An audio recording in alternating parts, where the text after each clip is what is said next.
Notre Seigneur, notre Dieu, nous sommes reconnaissants, Seigneur, de la vie, de la santé, de cette opportunité que tu nous donnes de partager ta parole, de l'étudier. Alors, nous te prions, Seigneur, de bénir tout particulièrement les familles de ceux qui ont perdu de ces trop chers. Je pense à la famille Esteranki, mais à tous les autres, Seigneur, qui nous sont sous les affres et les difficultés de cette pandémie. Et ce matin, Seigneur, nous voulons entendre ta voix. Nous voulons que tu nous guides. Et dans l'étude de ces commandements, Seigneur, aide-nous, Seigneur, à obéir à ta volonté, à être ouvert à accepter ton message pour chacun de nous. Instruis-nous, nous t'en prions, au nom de Jésus. Amen. Aujourd'hui, nous parlons du troisième commandement. Et donc, je commence par une petite histoire. C'est l'histoire, il y a bien longtemps, d'un monsieur, un fermier qui est rentré dans ses champs, dans sa charrette, et donc était de retour chez lui après le travail. Et il est arrivé très tard. Alors sa femme lui demande, mais pourquoi tu es arrivé si en retard? Il dit, bah, tu sais, en chemin, je trouvais monsieur le curé en route, alors je le pris avec moi dans le chariot, mais je ne pouvais pas sacrer à mes mules. Alors mes mules ne comprenaient plus ce que je leur disais, alors j'ai pris beaucoup de temps pour rentrer à cause de ça. Les animaux ne comprenaient plus comment il parlait cet homme, essayant d'éviter de sacrer quoi, pendant qu'il conduisait les animaux. Donc c'est pour ça qu'il est arrivé très en retard. Donc cet homme était habitué à sacrer tout le long du chemin, quoi.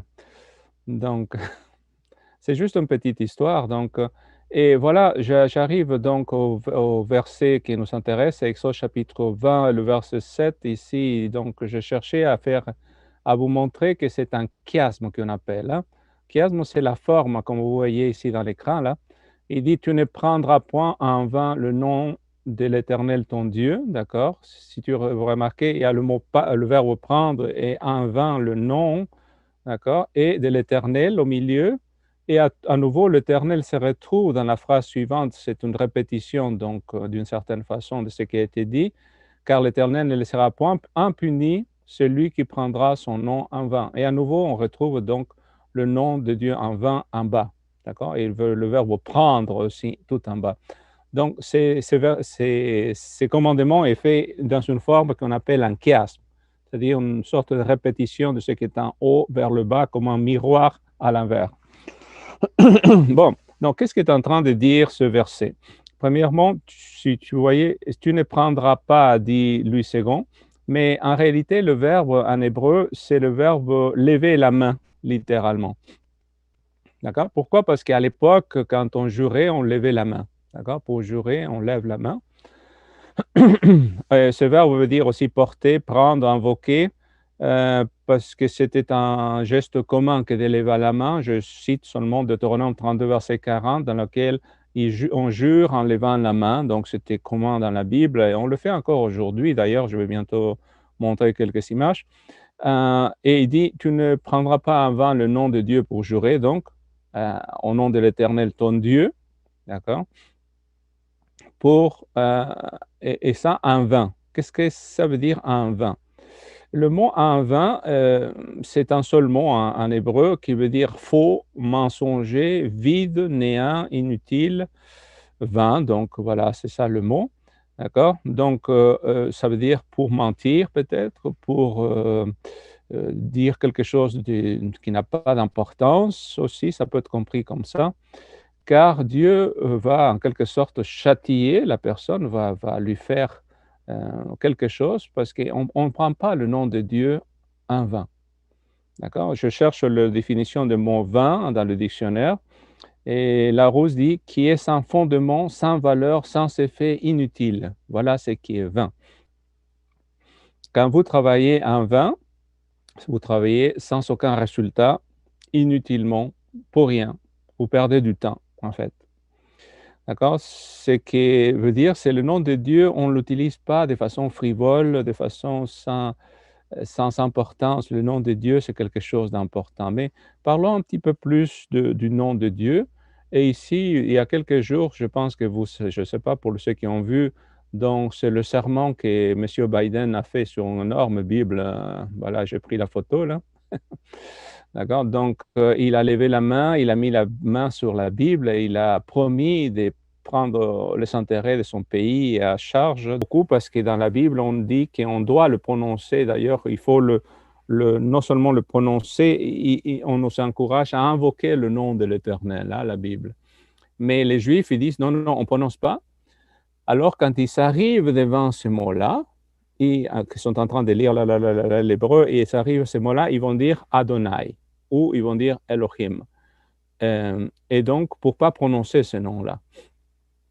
Et c'est comme ça que j'ai été éduqué dans la lecture hébraïque. Et c'est difficile à se changer quand on a appris à lire d'une certaine façon.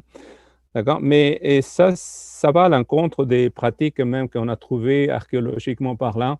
Les Juifs, jusqu'à la destruction du temple de Jérusalem, celui de Salomon, je parle, ils prononçaient toujours le nom de Dieu de façon courante. Hein.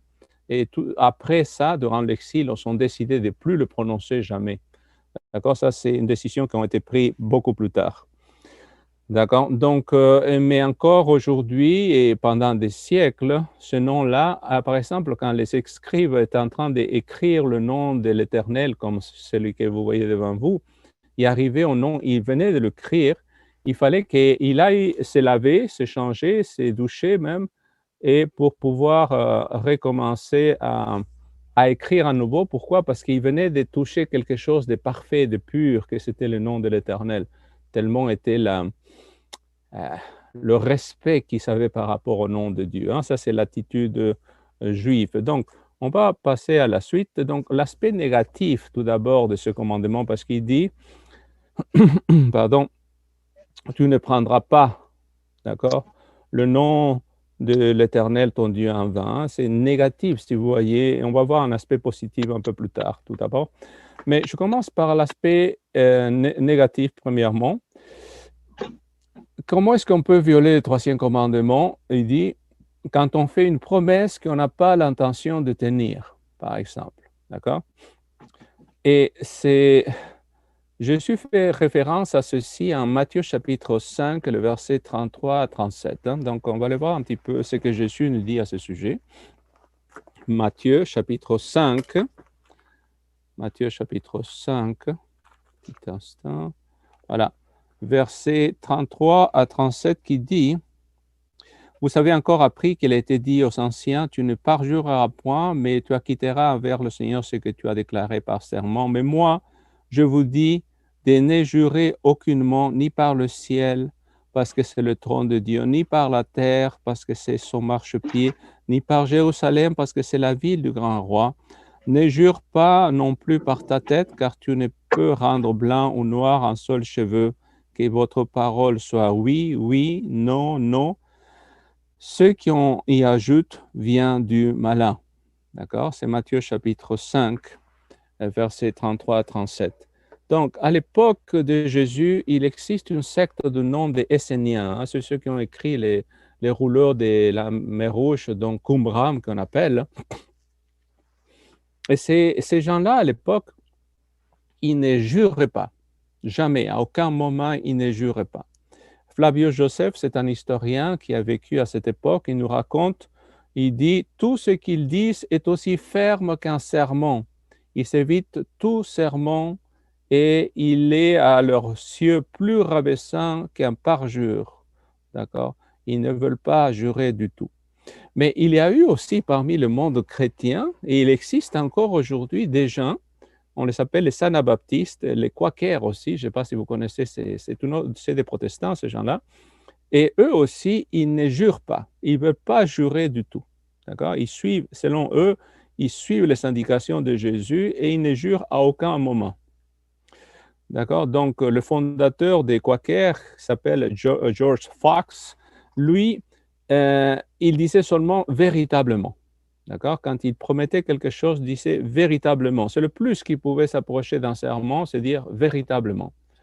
D'accord? Pourquoi? Parce qu'il voulait obéir à ce que Jésus avait dit ici, d'une certaine façon.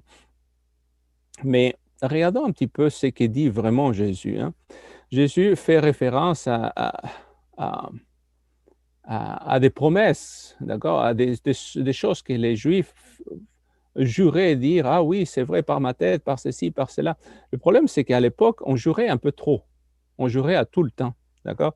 Et donc ici, je dis le serment frivole, très réfléchi, d'accord. Les gens disaient, je ne sais pas si vous avez connu des gens, mais j'en ai connu. J'avais un ami qui disait, je te jure, assez souvent, hein, d'accord. Tu n'as pas besoin de me jurer. C'est pas obligé de le dire tout le temps comme ça. Par ma vie, par ma tête, par ceci, par ma mère, je te jure, calme-toi. Mais les Juifs d'époque étaient un peu comme ça, hein. Donc, même les païens étaient surpris d'entendre les Juifs jurer à tout bout de champ pour n'importe quoi, d'une certaine façon. Mais il y avait pire, donc, et c'était ce qu'on appelle ici le serment évasif. Le serment évasif, c'est déjà, et c'est ça la discussion, donc, les Juifs avaient coupé les cheveux en quatre et ils disaient, ben, si tu jures par l'autel, ce que tu as promis, tu n'as pas besoin de l'accomplir. Mais si tu jures sur l'offrande, sur l'autel, là, tu es engagé, tu dois le faire. D'accord? Il faisait des subdivisions de choses. Si tu jures par le ciel, ce n'est pas grave. Mais si tu jures par le trône de Dieu, là, c'est grave. D'accord? Il faisait des sortes. Et donc, il promettait des choses. En gros, il faisait des serments qu'en réalité, il ne voulait pas accomplir du tout. D'accord? Et c'est que Jésus est en train de leur dire, comment dire, c'est pas un problème de par quoi tu jures. Dieu est partout. Tout appartient à Dieu. Et Dieu est témoin de tout ce que vous promettez, alors que vous tu jures par ceci ou pour cela. Si tu jures, si tu promets, tu dois l'accomplir. Que ta parole soit oui, que ta parole soit non, c'est tout. Point. C'est ça que tu as dit, c'est ça que tu fais. Mais le problème, c'est quand on promet quelque chose qu'on ne l'accomplit pas. C'est ça le grand problème. Et donc, je passe à la page suivante. Et la question, c'est donc, Jésus interdit-il de jurer en toute occasion? Et bah, si on regarde bien le texte, non, Jésus n'interdit pas de jurer complètement, hein. Parce que, premièrement, le verbe jurer, quand on cherche dans la concordance, se trouve 185 fois dans la Bible. D'accord? Et par exemple, Deutéronome 6, verset 13 nous dit, Deutéronome 6, le verset 13 nous dit, tu jureras par son nom, par le nom lorsque tu jures, tu dois le faire au nom de l'Éternel. Chapitre 10, 20, verset aussi, c'est la même chose. Donc, ça veut dire que la pratique du serment était commune dans le peuple de Dieu. Ça se faisait de jurer, mais c'était à des occasions très particulières. D'accord? Quelques idées qui nous confirment cela, qu'on peut jurer, c'est que Jésus lui-même a juré. D'accord? Lorsqu'il était devant le Sanhédrin, et le Sanhédrin lui met contre le mur d'une certaine façon. Est-ce que tu es véritablement le Fils de Dieu? Est-ce que tu le jures? Donc, Jésus, ce que veut dire, je dis en vérité, donc c'est la façon de faire pour un serment, vous, vous verrez le Fils de l'homme venir dans les nuées des cieux, c'est ça qu'il leur dit, hein. D'accord? C'est-à-dire, Jésus lui-même est en train de faire, parce qu'on l'oblige d'une certaine façon à le faire, et il va le faire pour leur promettre qu'il va revenir dans les nuages des cieux. Dans la Bible, dans l'Ancien Testament et même dans le Nouveau, Dieu jure, et je vous le promets, il dit, hein, Dieu s'engage envers Abraham, il s'engage envers son peuple à plusieurs reprises. Donc, si Dieu s'engage, et par un serment, Dieu est notre exemple pour nous tous, hein. Un autre qui jure aussi, c'est Paul, l'apôtre Paul. À quelques occasions, 2 Corinthiens 1, verset 23 et autres, il est en train de jurer, ça veut dire il s'engage solennellement par rapport à quelque chose. Et donc, et puisqu'il y a plusieurs versets qui nous engagent quand il y a des événements très particuliers, alors c'est possible de le faire. Mais ce que Jésus est en train de nous dire, il ne faut pas jurer à tout bout de champ pour n'importe quoi. D'accord? Idéalement, dans l'idéal, il faudrait que vos promesses, ce que vous dites, soient plutôt le résultat de la vérité. Ce que vous allez dire, vous n'aurez pas besoin de jurer si ce que vous dites, c'est toujours la vérité. Si ce que vous promettez, vous l'accomplissez. Le serment ne sera pas nécessaire dans ces cas-là. Mais malheureusement, comme dit, à cause du mal, à cause du malin, dira Jésus, D'accord? Qu'est-ce qui se passe? Eh bien, parfois, on est obligé d'assermenter parce que les gens n'accomplissent pas ce qu'ils promettent, hein. Ici, je mets la question numéro 4. Quelles sont les occasions où il nous est permis de jurer dans la Bible? D'accord? Par exemple, lorsqu'on fait une promesse solennelle, d'accord? Donc, par exemple, Esdras va promettre, je vais aller à Jérusalem, je vais retourner, il va jurer devant le roi qu'il va revenir, qu'il va faire le travail que Dieu va lui demander. À quelle autre occasion on peut jurer, entre guillemets, c'est lors d'un tribunal de justice, hein, d'accord? Donc, là, on nous oblige de le faire, bah, c'est solennel, c'est une occasion importante, on va le faire. Moi-même, lorsque je suis devenu canadien, le jour où on a obtenu donc le droit d'être citoyen de ce pays, il a fallu que je jure avec bien d'autres de notre allégeance au pays auquel nous sommes devenus membres donc à cette occasion-là. Eh bien, voilà, une autre occasion. Autre occasion dans laquelle on promet solennellement quelque chose, c'est à l'occasion d'un mariage, par exemple. D'accord? Lorsqu'on se marie, on s'engage à aimer pour la vie à la personne avec qui on se marie. Et à un autre moment, ça pourrait être le baptême aussi, hein, on s'engage avec Dieu pour vivre avec lui. D'accord? Donc, je passe au point suivant. Oh, pardon. Ah, voilà. D'accord? Euh, on peut briser ces commandements quand on utilise le nom de Dieu pour faire avancer nos plans et nos projets. Voilà, on utilise le nom de Dieu à, pour nos intérêts à nous, hein. C'est manipulatoire, hein. On veut chercher à passer notre agenda, nos choses, et on met les dons de Dieu dans ceci. Bon, une pratique commune dans le pays de plus au sud de chez nous, c'est God Save America, hein. Donc, c'est toujours Dieu est là-dedans, dans toutes les sauces. Mais beaucoup de choses, malheureusement, se sont faites au nom de Dieu, hein.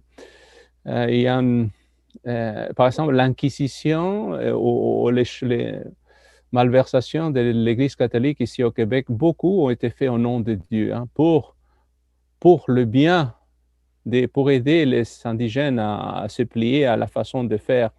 Donc, quand on s'approprie du nom de Dieu pour faire des choses qui ne sont pas selon la volonté de Dieu, on, on est en train de briser ces commandements aussi. Et certaines personnes se sentent investies du pouvoir de Dieu, et quand en réalité, c'est leur humanité pécheresse qui est en train de les guider.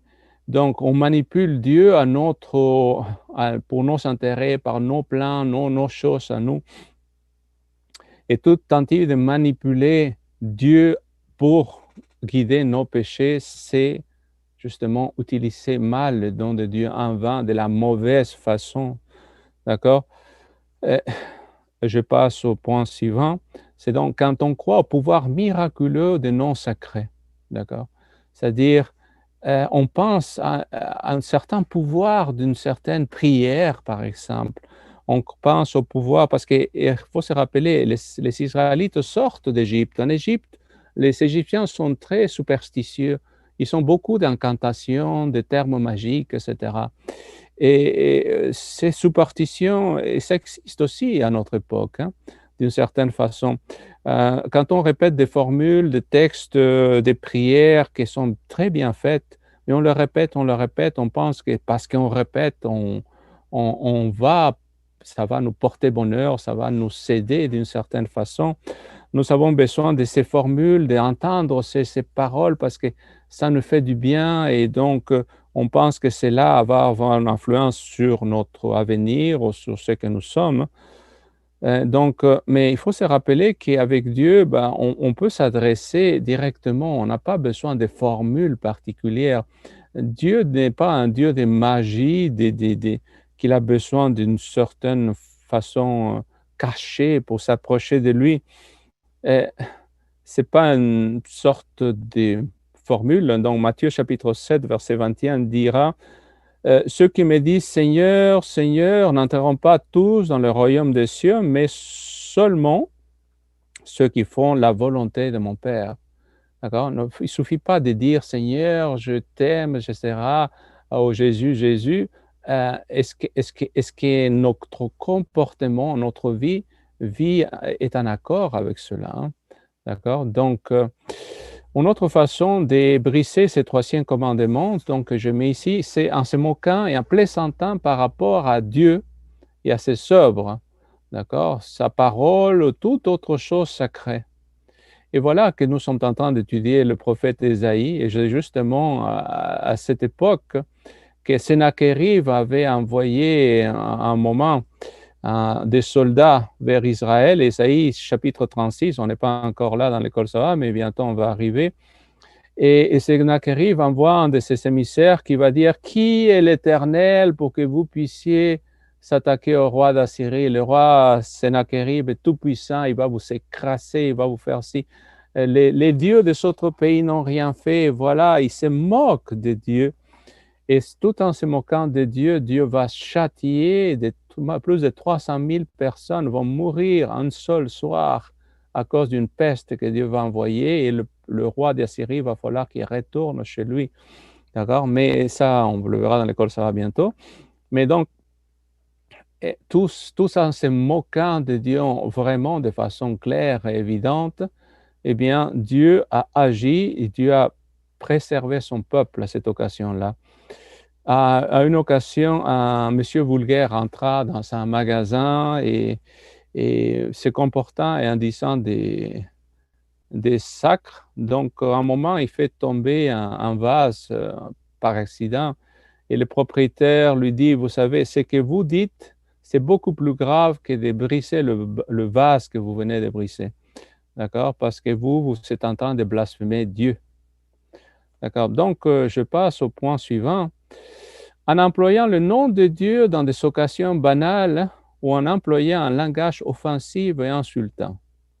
D'accord? Ça, c'est que ce soit en anglais, en français. En français, ici, donc, je ne sais pas, mais j'étais éduqué, je viens d'une culture dans laquelle, quand on s'adresse en tant qu'enfant, lorsque je m'adressais aux adultes, je veux dire toujours, par exemple, si c'était mon oncle, oncle un tel, d'accord? Je ne pouvais pas le dire par son prénom, simplement. Je devais toujours dire quelque chose, ou monsieur un tel, ou je ne sais pas, c'était la façon de s'adresser aux adultes. Et tandis que je vois certaines fois des enfants s'adresser à ses parents par leur prénom et des fois leur manquer de respect simplement, hein. C'est ça la nouvelle culture dans laquelle on est. Mais ici, c'est que je trouve ici au Québec, c'est que, voilà, je ne sais pas, est-ce que c'est à cause de l'influence énorme de l'Église catholique, mais les insultes sont dérivées plutôt du culte religieux catholique, hein. Et c'est ce qu'on appelle le sacre. Voilà, je cherchais un dictionnaire. Un sacre est tout juron formé par la déformation des noms des objets liturgiques. Donc, vous savez de quoi je me réfère avec ça, hein? D'accord? Donc, ici, il y a beaucoup de variantes de sacre, hein. Donc, les gens ne diront pas tabernacle au complet, ils vont dire tabarouette, en tout cas, beaucoup de variétés, et disent non, non, mais c'est pas si grave que dire ça. Vous savez, vous êtes en train de dire les 2, 3 premières syllabes du mot, mais vous changez la fin. Pensez-vous que ça ne fait pas penser à ce que vous voulez dire, hein? D'accord? C'est pas parce que c'est pas le mot exactement tel quel que ce n'est pas mauvais pour autant. D'accord? Car la racine est toujours là. D'accord? C'est toujours une vulgarité. Et même si les gens ne sont plus catholiques, ils ne sont plus vraiment en lien à l'Église, c'est quand même une façon comment ils sont de s'exprimer, entre guillemets. Et des fois, on se dit, mais à quoi bon?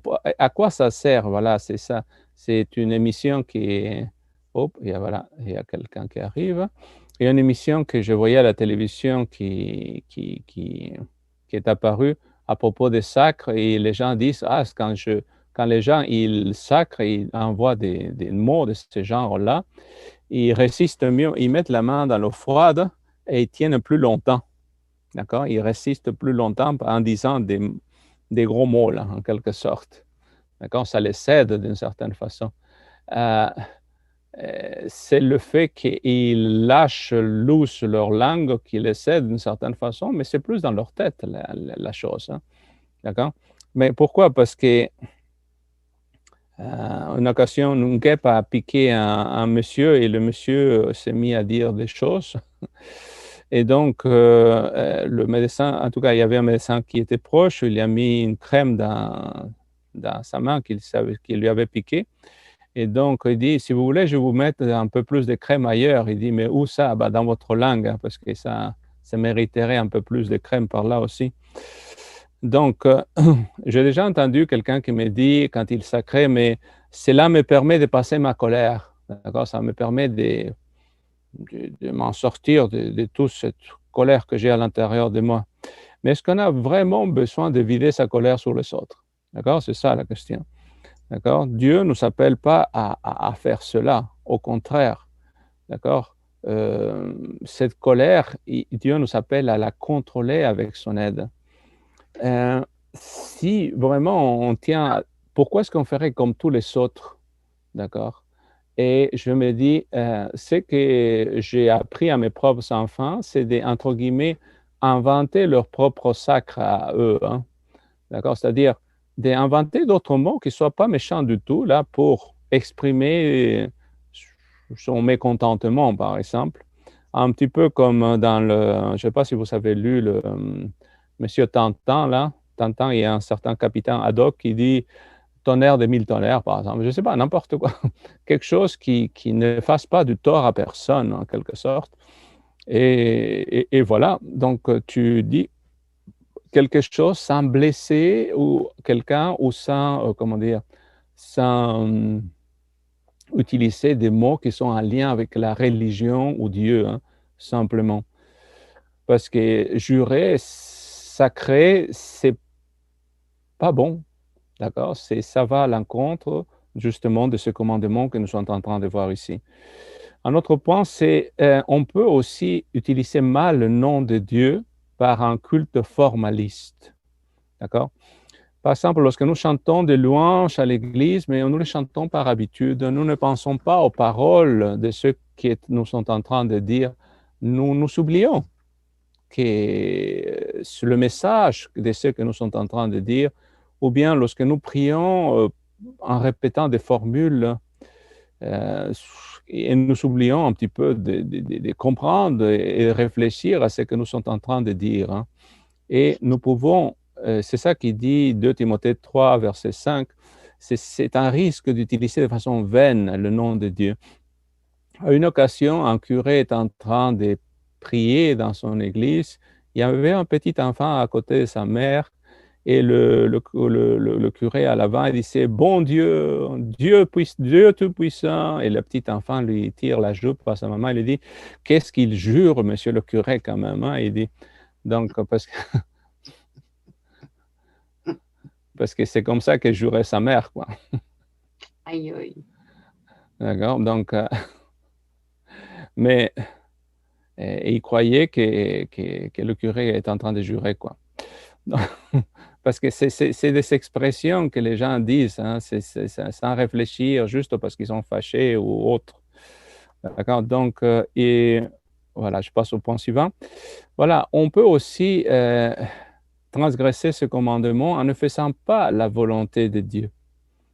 Je dis ça juste, je donne un petit exemple. Une fois, je suis allé dans un endroit, j'étais en voyage vers les États-Unis chez la famille. Je me suis arrêté à un endroit qui s'était écrit pizzeria. J'ai dit, bah, je vais me prendre une pizza et c'est tout, je vais continuer à manger. Mais à l'intérieur, j'ai demandé une pizza, mais je vous assure que cette pizza n'avait rien de pizza comme j'avais connu dans l'avant. C'était des Grecs qui avaient ouvert une pizzeria. Ça avait plus rapport avec les plats grecs qu'avec les plats italiens, je vous assure. D'accord? Donc, je le dis à la blague dans le sens que si tu mets dans ta pancarte, dans ton magasin, pizzeria, et il n'y a pas de pizzeria dedans, bah, change de pancarte, d'accord? Parce que tu ne peux pas vendre quelque chose qui t'annonce qu'il n'y a pas dans ton magasin. C'est de la même façon qu'on s'annonce comme chrétien, je suis un enfant de Dieu, mais je ne vends pas. Je ne vends pas ce que Dieu... Et c'est en quelque sorte un vol d'identité, un problème qui est à notre époque. On nous vole une identité, c'est-à-dire on se fait passer pour un enfant de Dieu, mais on ne l'est pas. D'accord? Et on ne montre pas le respect qu'on devrait avoir. On blasphème, on fait comme les gens du monde. Alors, change de nom simplement. Fais la volonté de Dieu. C'est à ça que Dieu nous appelle. Hein? D'accord? Donc, et je continue donc avec toujours le troisième commandement qui dit « Car l'Éternel ne sera point impuni celui qui prendra son nom en vain », dit le texte. Pourquoi est-ce que Dieu ne laisse pas impuni cela? Pourquoi? Parce qu'un blasphème, c'est s'attaquer à la majesté de Dieu, c'est mépriser Dieu. Et Dieu ne peut pas laisser passer cela comme de rien. D'accord? Un blasphème, c'est aussi une violation de la loi de Dieu. C'est le troisième commandement. D'accord? Dieu, ça lui fait du tort, ça lui fait du mal, que quelqu'un utilise mal son nom. Et en plus, quand on promet juste pour comme un mensonge, pour en réalité ne pas accomplir ce qu'on a promis, on est en train de mentir. On est en train, bon, ça c'est le neuvième commandement, mais quand même, on est en train de dire je veux le faire quand en réalité on n'a jamais envie de le faire. Hein. D'accord? Et ça détruit toute religion. Pourquoi? Pourquoi? Parce que comment les gens vont-ils faire confiance aux chrétiens s'ils savent, par l'exemple d'autres chrétiens, qui ne font jamais ce qu'ils promettent? D'accord? Ça donne un mauvais exemple, ça donne l'occasion pour les païens, les non-croyants, qui se moquent des chrétiens, d'accord? Et ça nous rabaisse davantage quand on utilise ces mots-là, quand on méprise les choses de Dieu. Et les serments et tous ces mots-là, ça souille nos lèvres, ça souille notre vie, ça souille notre esprit. C'est pour ça que Dieu ne peut pas laisser passer ces choses-là. Briser le troisième commandement c'est pas juste dire en sac, c'est pas grave. Ça a une influence sur notre attitude par rapport à Dieu aussi. On ne réalise pas le sérieux de ce que nous sommes en train de faire. D'accord? Donc, je passe donc cette fois-ci un petit peu au point positif de ce commandement. Est-ce qu'il y a des aspects positifs dans le commandement de Dieu? Eh bien, dans ces commandements en particulier, je trouve deux points positifs. On y aura plus, mais j'en mentionne seulement deux. D'accord? Premièrement, si nous devons sanctifier son nom. D'accord? D'accord? Nous devons respecter et glorifier le saint nom de Dieu. Vous connaissez donc le Notre Père. Et dans le Notre Père, il y a une phrase qui dit que ton nom soit sanctifié. Matthieu 6, verset 9. Nous devons vénérer, honorer le nom de Dieu. Et quand on dit que ton nom soit sanctifié, lorsque nous prions, nous sommes en train de dire, je veux honorer ton nom, Seigneur. Je ne veux pas juste honorer moi ton nom. Je veux que d'autres personnes honorent ton nom aussi, que ton nom soit sanctifié, pas seulement par moi, mais par tous les autres. Je veux être une influence bénéfique sur les autres, afin qu'eux aussi te respectent comme moi je te respecte. Je veux, Seigneur, que les autres utilisent ton nom et pas en disant mon Dieu au Christ, comme on dit ici certains, pour un dégoût ou une colère, mais au contraire, le nom de Christ, que ce soit quelque chose de merveilleux dans la vie de ces personnes. Et à fur et à mesure que je prie, je suis en train de dire en réalité, Seigneur, rends-moi saint. Permets que je puisse te vénérer comme les anges te vénèrent. Je veux participer au culte que les anges offrent dans le ciel. Je veux être parmi ceux qui te louent et qui te disent, Seigneur, combien tu es bon. D'accord?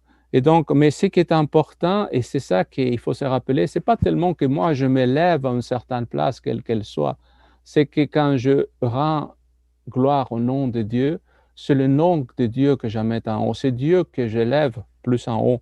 Parce que notre place et notre rôle pour lequel Dieu nous a créés dans ce monde, c'est pour que nous puissions glorifier Dieu, pour que nous puissions sanctifier Dieu. Voilà notre rôle et notre place dans cet univers. D'accord? Et j'arrive au deuxième point. Nous devons refléter le caractère de Dieu. D'accord? Ça, c'est l'aspect positif de ces commandements. Qu'est-ce que je veux dire avec ça? Il faudrait aller voir, je vais faire un peu vite cette partie, mais il faudrait lire Exode chapitre 33 et Exode chapitre 34. Je vais lire Exode chapitre 33 et verset 19. C'est Dieu qui dit à Moïse, Exode 33, verset 19, Dieu lui dit, je ferai passer devant toi toute ma bonté et je proclamerai devant toi le nom de l'Éternel. Je veux te faire connaître mon nom, lui dit-il. D'accord? Et un peu plus bas, au chapitre 34, à partir du verset 5, le texte dit, Dieu descendit dans une nuée, s'étend là auprès de lui et proclama le nom de l'Éternel. Voilà le nom. Quel est son nom? Et l'Éternel passa devant lui et s'écria, l'Éternel, l'Éternel, Dieu miséricordieux et compatissant, lent à la colère, riche en bonté et en fidélité, qui conserve son amour jusqu'à 1000 générations, qui pardonne l'iniquité, la rébellion et le péché, etc. D'accord? Donc ça continue. Et ce verset nous dit qu'est-ce que c'est que le nom de l'Éternel. Et qu'est-ce que est son nom? Eh bien, il est miséricordieux. C'est-à-dire, c'est son caractère. C'est ce que lui, il est au plus profond de lui-même.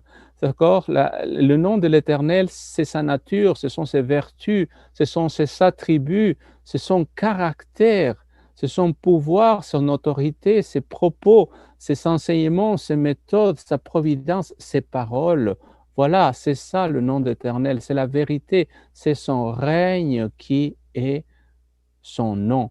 Et c'est ça à quoi le Seigneur veut qu'on proclame. Et ça, comment est-ce qu'on peut proclamer son nom? Eh bien, en vivant comme Dieu il est, en montrant nous-mêmes, donc voilà la liste qu'il donne, en étant miséricordieux, en étant compatissant. Par ces moyens-là, je annonce, je montre, nous nous comportons comme Dieu, nous vivons comme Dieu. Voilà comment nous sommes en train d'obéir à ses commandements. Donc, et une fois que nous sommes passés par la nouvelle naissance, nous devenons membres de la famille de Dieu. Nous devenons membres de cette grande famille à laquelle nous sommes accueillis. Et en tant qu'enfants de Dieu, nous voulons rappeler qui est notre Dieu. Notre Dieu est un Dieu non seulement puissant, mais notre Dieu est avant tout, et c'est ça la définition que nous donne l'épître 1er épître de Jean, Dieu est amour. Et si Dieu est amour, nous voudrons montrer de l'amour autour de nous. Nous voudrons montrer la miséricorde autour de nous, de la justice, de la patience.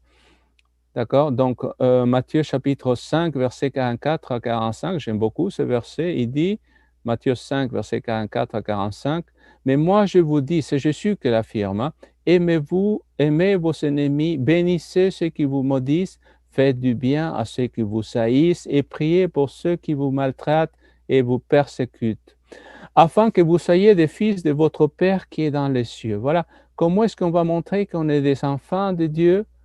En faisant cela. Et voilà, et justement le verset qui va suivre va dire, soyez parfaits comme votre Père céleste est parfait. La perfection à laquelle Dieu nous appelle, c'est d'être comme Dieu, d'être miséricordieux, d'être bon, d'être patient, d'être juste. Voilà, voilà à quoi nous sommes appelés. Et c'est ça que ce commandement veut nous rappeler. Prendre le nom de Dieu en vain et donc prendre son caractère comme s'il n'était pas. C'est-à-dire montrer une fausse image de Dieu. Les gens ne connaissent pas Dieu, mais ils nous connaissent nous. Ils voient Dieu en nous. Nous sommes des miroirs qui devons refléter qui est Dieu. Et c'est à cela que nous sommes appelés en tant qu'enfants de Dieu. Nous sommes partie de sa famille, nous sommes ses enfants, mais est-ce que nous portons son nom? C'est-à-dire lorsqu'on a été adopté dans cette nouvelle famille, et puisqu'on a été adopté dans cette nouvelle famille, est-ce que nous nous comportons comme des enfants de Dieu dans le monde qui nous entoure? Est-ce que nous montrons le caractère de Dieu?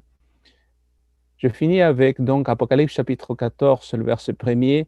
Et la caractéristique des 144 000, une des caractéristiques, c'est qu'ils sont le nom de l'agneau et de Dieu sur le front, dit le texte. D'accord? Ça veut dire qu'ils sont tellement remplis de la présence de Dieu dans leur vie que dans leur tête, dans leur pensée, la seule chose qu'ils cherchent à faire, c'est refléter son nom, refléter son caractère, vivre comme Dieu a vécu sur terre. Voilà. Et donc, c'est parce qu'on fait partie de la même famille. Les autres voient Dieu en nous. C'est ça le plus grand des témoignages qu'on peut donner aux autres. Le nom de Dieu, donc, doit être employé dans la louange, dans la prière, et pas dans le juron, dans les plaisanteries. Voilà à quoi nous sommes appelés. Donc, et, et lorsque nous sommes fâchés, que faire? Je lis ici Ecclésiaste chapitre 5, le verset 2. Ecclésiaste, le chapitre 5, le verset 2 qui dit « Ne te presse pas d'ouvrir la bouche et que ton cœur ne se hâte pas d'exprimer une parole devant Dieu, car Dieu est au ciel et toi sur la terre, que tes paroles soient donc peu nombreuses. » D'accord?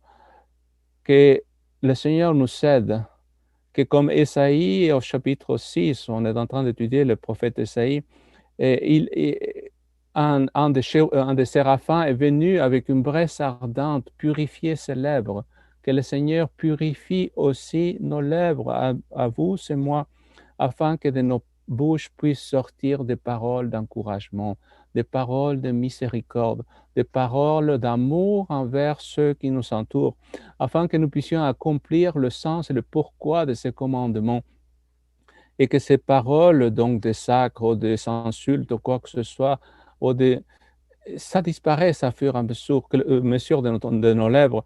Dieu veut nous purifier des souillures de nos lèvres, de toute mauvaise chose. Que le Seigneur nous aide, que le Seigneur nous aide. Permettons au Saint-Esprit de nous purifier de ces choses-là, afin que nous soyons véritablement ceux qui reflétons le caractère de Dieu. Voilà à quoi ces commandements nous rappellent. D'accord? Et je finis avec ça.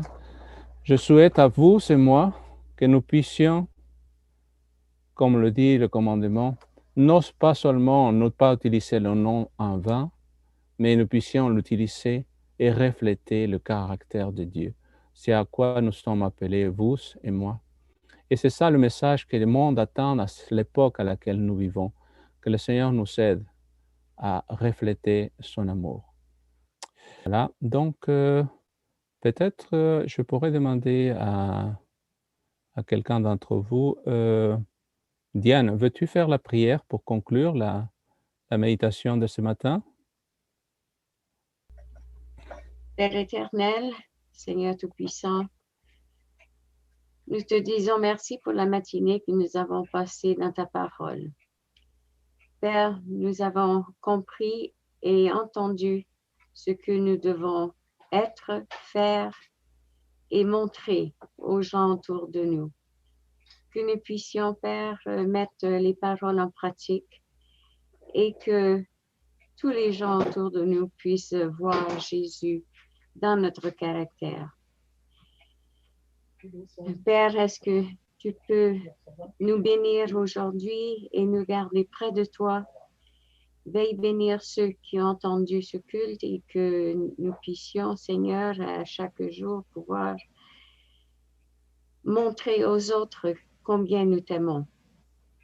Nous te demandons de bénir le pasteur, de bénir sa famille, de bénir l'Église entière et de bénir tous ceux, Père, qui souffrent en ce moment et que nous puissions te demander, est-ce que Jésus puisse vivre dans nos cœurs éternellement? Au nom de Jésus. Amen. Amen. Voilà, donc merci d'être présent aujourd'hui.